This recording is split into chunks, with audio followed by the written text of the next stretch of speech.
So I've just taken this one off. Nice print. And the glass I'm going to take over here. We'll find a space for it. And just get rid of this rubbish. That'll do.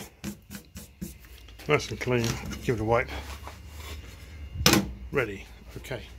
Then this stuff. 3D LAC. Brilliant. Absolutely brilliant stuff. Okay. And it's just... that's all you need. Back onto there. Boom. Stick your clips on.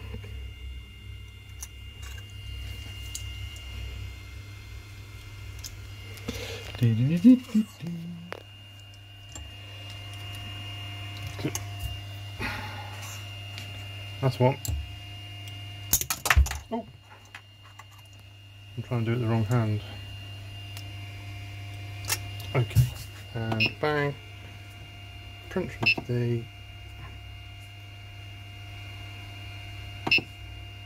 So off we go. That's it. I'll leave it to crack on.